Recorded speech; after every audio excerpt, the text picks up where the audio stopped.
The President of the United States stood here in the well the other night, and one of the things he said that was met with a great deal of applause was that there wasn't going to be one dime, not one dime of new taxes on anybody making under $250,000 a year, any family making under $250,000 a year.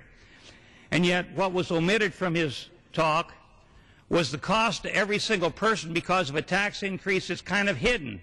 It's called the cap and trade tax increase, and it's going to cost about $65 billion a year, and it deals with carbon dioxide emissions.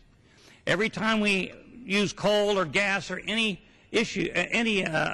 substance to create energy in this country, it emits carbon dioxide. And so $65 billion in new taxes are going to be levied on business that will be passed on to consumers in the form of higher prices on their electricity, their gasoline, their oil, their food, and almost anything they buy, because anything they buy is made from energy.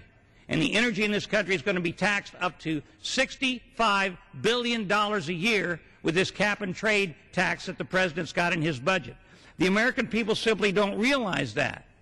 Now, there was an interview that was on it was on Fox the other night, and I want to read to you just a little bit about that. First of all, let me just say that Peter Orszag, the former CBO director and current OMB director down at the White House, verified that energy taxes designed to decrease carbon emissions like those in President Obama's budget will be passed on to the American families, and this will be passed on in the form of higher prices to every family, in the form of higher prices for energy, food, lodging, and everything else. Senator Obama, when he was in the Senate, admitted during a presidential campaign, said, under my plan of cap and trade, electricity rates would necessarily skyrocket. And on Fox the other night, Jim Angle was reporting on the cap and trade issue, and he said almost every activity in the U.S. economy emits carbon dioxide. But President Obama wants to impose a cap on total emissions throughout the economy and charge industry a new tax of at least $65 billion a year for their current activities. Now, when the President said he's not going to tax any family making under $250,000 a year, that's erroneous, because when you take the tax, they're going to have to pay indirectly for the cost of food, lodging, energy of any kind.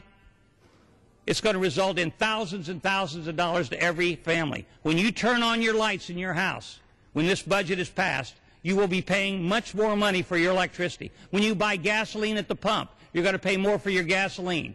When you get fuel oil or coal or anything else that you use for energy, you're going to be paying because of this tax that's being passed in this budget by this President. And it's going to be on everybody, not just the people making under $250,000. It's going to be on everybody. Every man, woman, and child who lives in this country that uses energy will be taxed.